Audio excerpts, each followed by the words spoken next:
प्यारे दोस्तों, हिंदू धर्म ग्रंथों में हर महीने का विशेष महत्व बताया गया है। ये महीना धार्मिक दृष्टिकोण से बहुत ही खास होता है क्योंकि इस महीने में कई प्रमुख त्योहार जैसे अक्षय तृतीया, नरसिंह जयंती, गंगा सप्तमी आदि मनाए जाते हैं। इस महीने में भगवान विष्णु की पूजा विशेष रूप से की जाती है।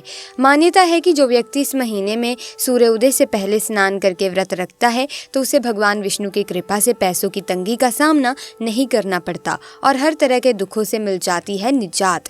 दोस्तों, इस महाजल का दान देना सबसे ज्यादा पुण्य का काम माना जाता है। धर्म, अर्थ, यज्ञ, क्रिया और तपस्या का सार वैशाख मास संपूर्ण देवताओं द्वारा पूजित है।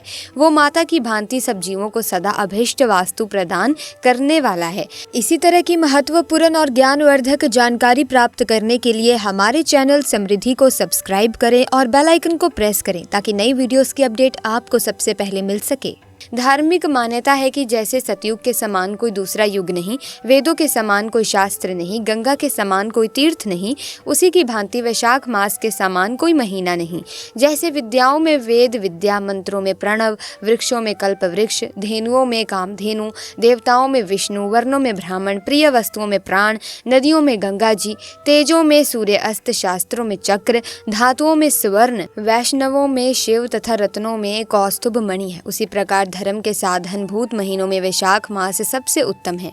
संसार में इसके समान भगवान विष्णु को प्रसन्न करने वाला दूसरा कोई मास नहीं है। हम सबको पता है कि वैशाख का बहुत ही पवित्र महीना स्टार्ट हो गया है और आपको ये भी पता होना चाहिए कि महादेव के लिए 2 महीने बहुत प्रिय होते हैं। एक महीना तो होता है सावन का महीना और दूसरा महीना वैशाख का महीना।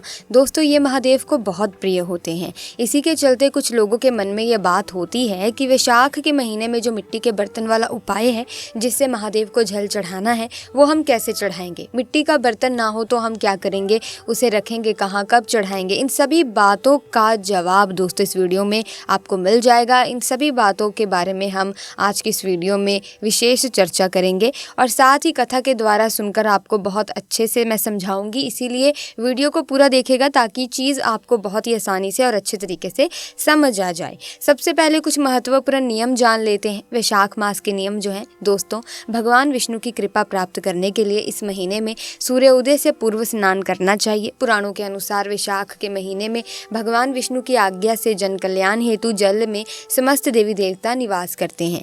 वैशाख मास में स्नान दान का विशेष महत्व है, इसीलिए इस मास में जल का दान करने से व्यक्ति को विशेष लाभ मिलता है और जीवन में आ रही परेशानियां दूर हो जाती हैं। इस माह में गर्मी चरम पर होती है, इसीलिए इस मास में छायादार वृक्ष की सेवा, गर्मी में त्रस्त व्यक्ति की सहायता या चप्पल, पयाऊ आदि का दान करने से भी व्यक्ति को देवी देवताओं का आशीर्वाद मिलता है। ये महीना संयम, अहिंसा, अध्यात्म, स्वाध्याय और जनसेवा का महीना है। अत्य सेवा किसी भी रूप में हो सकती है, अधिक से अधिक करनी चाहिए। विशेष रूप से इस माह में धूम्रपान, मांसाहार, मदिरापान एवं पर निंदा जैसी बुराइयों से बचना चाहिए। भगवान विष्णु की सेवा तथा उनके सगुण या निर्गुण स्वरूप का अनन्य चित्त से ध्यान करना चाहिए। भगवान विष्णु को प्रिय होने के कारण वैशाख को माधव मास भी कहते हैं। पद्म और विष्णु धर्मोत्तर पुराण के अनुसार वैशाख महीने में की गई भगवान विष्णु की पूजा से कई गुना पुण्य फल मिलता है। वैशाख मास में सूर्योदय से पहले स्नान करने और जलदान करने का भी विशेष महत्व है। यही कारण है कि इस महीने में लोग पानी पिलाने के लिए प्याऊ लगवाते हैं। मान्यता है कि इस महीने में प्यासे लोगों को पानी पिलाने से त्रिदेव यानी ब्रह्मा, विष्णु, महेश तीनों की ही कृपा प्राप्त होती है। इस मास से जुड़ी कथा भी काफी प्रचलित है, तो आइए फिर कथा को भी विस्तार से जान लेते हैं। प्यारे दोस्तों, किसी समय वंग देश में हेमकांत नाम से एक राजा थे। एक दिन वे शिकार खेलने वन में गए। शिकार करते करते वे अपने सैनिकों से बिछड़ गए और थक गए। वन में उन्हें एक ऋषि दिखाई दिए। उनका नाम शतर्ची था। ऋषि उस समय समाधि में थे, इसीलिए उन्होंने राजा के प्रश्नों का उत्तर नहीं दिया। क्रोधित होकर राजा ने उन पर जैसे ही वार करना चाहा, ऋषि के अनेक शिष्य वहां आ गए और उन्होंने राजा को रोक दिया। राजा ने उनकी बात मान ली और शिष्यों से कहा कि मैं बहुत थक गया हूँ, तुम मेरे लिए भोजन आदि की व्यवस्था करो। शिष्यों ने कहा, हे राजा, हम गुरु की आज्ञा के बिना कुछ नहीं करते, इसीलिए हम आपका आतिथ्य नहीं कर सकते। शिष्यों के ऐसा करने पर राजा को क्रोध आ गया और वे बाण चलाने लगे। राजा के बाणों से कई शिष्य मारे गए। जैसे तैसे राजा भी अपने नगर आ गए। जब उन्होंने ये बात अपने पिता को बताई तो उन्होंने राजा को ही देश से निकाल दिया, यानी कि देश निकाला दे दिया। राजा साधारण रूप में वन वन भटकते रहे। इस तरह 28 साल बीत गए। एक दिन वैशाख मास में महामुनि त्रित जंगल से गुजर रहे थे। तभी भूख प्यास से व्याकुल होकर वो बेहोश होकर गिर पड़े।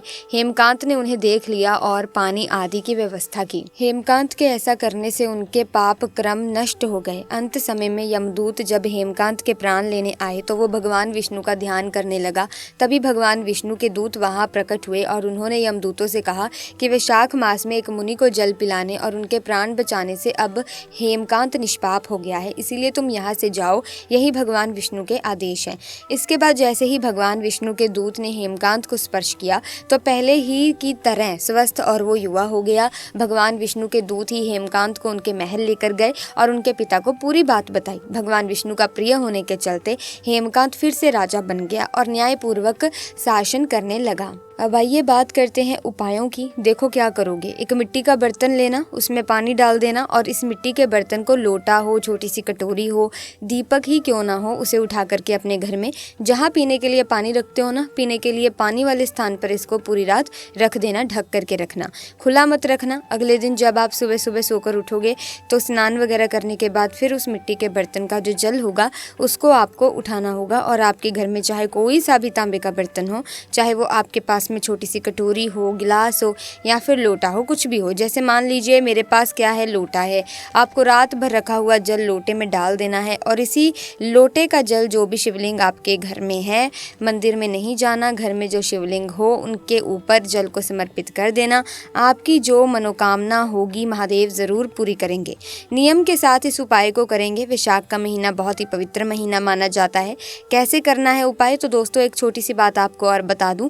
अब यहीं पर काफ़ी ज़्यादा लोग कहेंगे कि ये जो मिट्टी का बर्तन लेना है, हमारे घर में पुराना रखा हुआ है, क्या हम उसका ही इस्तेमाल कर सकते हैं?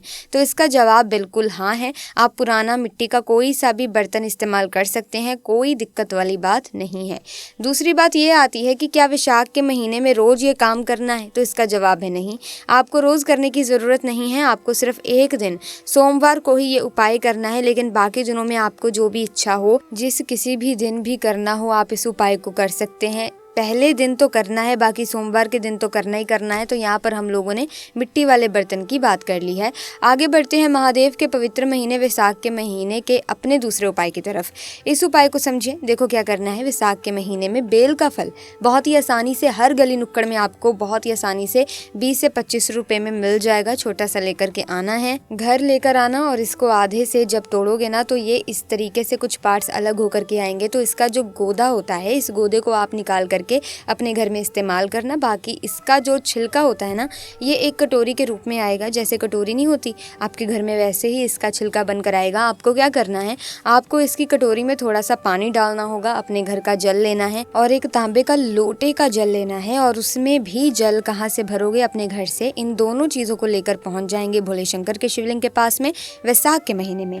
घर पर करना है, घर पर करो, मंदिर में करना है, मंदिर में करो। ये उपाय पहले दिन तो करना ही करना है। साथ ही साथ आप इस उपाय को जिस दिन भी आपकी इच्छा होती है उस दिन आप कर सकते हैं। अपने दोनों हाथों में आप बेल का जो एक छिलके वाला कटोरी लिए हैं उसको लेंगे, दूसरे हाथों में जो भी आपके पास में तांबे का लोटा आपके घर में हो उसको लेंगे। दोनों ही जल की धार धीरे धीरे करके महादेव के शिवलिंग के ऊपर समर्पित करते जाना। अपनी मनोकामना, अपने विशेष जीवन के जो कष्ट होंगे, आप उन कष्टों का स्मरण करते जाना और अपनी बातें महादेव से कह देना। अगर इस उपाय को आपने कर लिया वैशाख के महीने में, जब भी आपको मौका मिलता है, तो एक बात और आपको समझा दूं, काफ़ी ज़्यादा लोग कंफ्यूज हो गए होंगे। जो हम बेल का फल खरीद कर लेकर आएंगे, इसका ये जो गुद्दा होगा इसको हम निकालेंगे, अपने घर पर रखेंगे। इस गुद्दे का हम क्या करें? तो इसका जवाब है, इस गुद्दे को पूरे परिवार चाहे तो जूस बनाकर पी लो या फिर वैसे ही खा लो, ऐसे ही पूरी फैमिली खा लेना है। वैशाख के महीने में बेल का फल खाने से आपके पेट से जुड़ी सारी समस्याएं खत्म हो जाएंगी। इसीलिए आप ये मत सोचा करो कि बेल का फल है, महादेव को प्रिय है, हम खाएं या नहीं, खाने के लिए ही बने हैं। महादेव को भी प्रिय है और हम सबको प्रिय है, तो आपको खाना जरूर चाहिए। तो यहाँ पर अब हम लोगों ने 2 उपाय बता दिए हैं आपको। अब हम आगे बढ़ते हैं तीसरे उपाय की तरफ। तीसरा उपाय बहुत स्पेशल सा, बहुत प्यारा सा उपाय है जो आप सबको वैशाख के महीने में करना है और इसके फायदे आपको बताऊंगी। तो वो है, अगर आपके घर में बहुत ज़्यादा लड़ाई झगड़ा हो रहा है, कलेश बहुत ज़्यादा हो रहे हैं और आपकी पूरी फैमिली परेशान है उस चीज़ों से, तो आप इस उपाय को करेंगे। तो पहले मैं आपको समझाने की कोशिश करती देती हूँ। यहाँ पर आपको समझा देती हूँ कि आपको लेना क्या है। इस स्क्रीन पर आपको आम के पत्ते दिख रहे होंगे, बहुत ज़्यादा नहीं लेने हैं, 2 से 3 आम के पत्ते लेने हैं, इससे ज़्यादा नहीं लेने हैं। ये उपाय भी वैशाख के महीने में किसी भी दिन, पहले दिन तो आपको करना ही करना है, साथ ही साथ आपको जब भी मौका मिलता है कर सकते हैं। फिर से आपको लेना होगा इस तरीके से मिट्टी का बर्तन। अब इस उपाय से मिट्टी का ही बर्तन लीजिए, लेकिन कोशिश करेंगे कि मिट्टी का बर्तन मिल जाए तो मिट्टी का बर्तन लेंगे, वरना आपके घर में तांबे का लोटा हो तो वो भी इस्तेमाल कर सकते हैं। इसके अंदर जल भरोगे, इसी जल के अंदर आपको थोड़ा सा गंगा जल डालना है और इसी जल के अंदर जो भी अपने आम के 2 से 3 पत्तों को ले रखा है उन 2 से 3 पत्तों को भी डाल देना है। डालने के बाद आप इसको उठाएंगे आपके घर में, या फिर आप चाहे तो महादेव के मंदिर में भी जाएंगे और पूरा का पूरा जल भोले शंकर के शिवलिंग के ऊपर श्री शिवाय नमस्तुम भयम या फिर कुंडकेश्वर महादेव के नाम से समर्पित करेंगे। जब आप जल को समर्पित करोगे तो जो आम का पत्ता होगा यहीं कहीं पर आकर के गिरेगा, तो जो जल होगा वो भी बहता हुआ जलधारी से गिरेगा। आपको क्या करना है, सबसे पहले तो इस जल को यहाँ से रोक लेना है, इकट्ठा कर लेना है, और उसके बाद में जो ये आम के पत्ते यहाँ पर 2 से 3 आपने चढ़ाए हुए हैं उनको भी उठा लेना है। जो जल अपने शिवलिंग के पास से रोका है उसी के अंदर 2 से 3 आम के पत्तों को फिर से डालेंगे और इसी महीने में आपके घर में जितने भी कमरे हैं उन सभी कमरों में ले जाकर के उस जल का छिड़काव कुंडकेश्वर महादेव के नाम से इस आम के पत्तों के साथ कर देना। इससे क्या होगा, जिस भी कारण से आपके घर में नेगेटिव एनर्जी प्रवेश कर चुकी है और वो आपके घर से बाहर नहीं जा रही है तो वो दूर जाएगी। अगर आपके घर में लड़ाई झगड़ा द्वेष बहुत ज़्यादा होते हैं तो वो दूर जाएंगे, और बीमारी अगर आपके घर में बहुत रहती है तो वो भी आपके घर से बाहर ज़रूर जाएगी। बहुत ही छोटा सा आसान सा एक उपाय आता है। देखो 3 उपाय की हमने बात कर ली है, आगे बढ़ते हैं इसी वैशाख के महीने के हम लोग अपने चौथे उपाय की तरफ। और ये चौथा उपाय भी बहुत ही ज़्यादा स्पेशल है क्योंकि इस उपाय को भी सिर्फ और सिर्फ वैशाख के महीने में किया जाता है। देखा जाए तो वैशाख के महीने में 2-3 चीज़ बहुत ज़्यादा फेमस होती है। पहले तो मैंने आपको बता ही दिया, जो मिट्टी के जल वाला है, दूसरा जो बेल वाला है वो भी बता दिया, जो तीसरा सबसे फेमस है आम के पत्ते वो भी मैंने आपको बता दिए हैं, और चौथे नंबर पर है सत्तू। सत्तू चाहे चने का सत्तू हो चाहे जौ का सत्तू हो, आप मार्केट जाना उनसे कहना कि भाई हमें मिक्स सत्तू दे दो।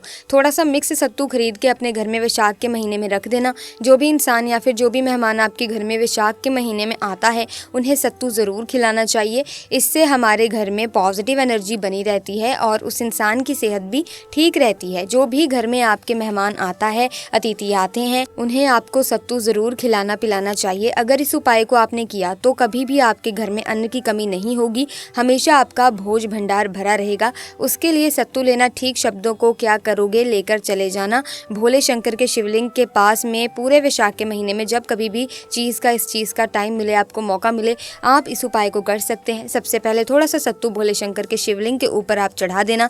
सत्तू चढ़ाने के बाद में उनसे ये कामना करेंगे कि हमारा घर हमेशा भंडार से, अन्न भंडार से, धन भंडार से भरा रहे, कभी भी खाने पीने की कमी हमारे घर में ना हो। इस तरीके से कामना करते हुए ये उपाय करना है। अब बारी है कि इस उपाय को हम कौन से दिन कर सकते हैं। तो इस उपाय को भी करने का कोई तिथि या कोई नियम निर्धारित नहीं है, किसी भी दिन किसी भी वक्त आप पूरे वैशाख के महीने में इस उपाय को कर सकते हैं। अब आपको तरीका समझ में आ गया होगा तो आप सबको ये उपाय ज़रूर करने हैं, जैसा कि आपके घर में हमेशा धन संपदा बनी रहे, कभी भी खाने पीने की कोई कमी ना रहे, आपके घर में किसी भी तरह की किसी भी चीज़ की कमी ना हो, निर्धनता गरीबी दूर हो जाए। सो दोस्तों, मैंने पूरी कोशिश की है कि आप सभी को बहुत ही प्रेम से, बहुत ही अच्छा समझाने की। तो अगर आपको इस वीडियो में बताए गए उपाय अच्छे से समझ आ गए हैं, काफ़ी ज़्यादा सरल लगे हैं और आप इस वैशाख के महीने में ज़रूर इन उपायों को करने वाले हैं, तो इस वीडियो को लाइक करें, शेयर करें, चैनल को सब्सक्राइब करके बेल आइकन को प्रेस कीजिए ताकि आने वाली नई वीडियोस की अपडेट आपको मिलती रहे।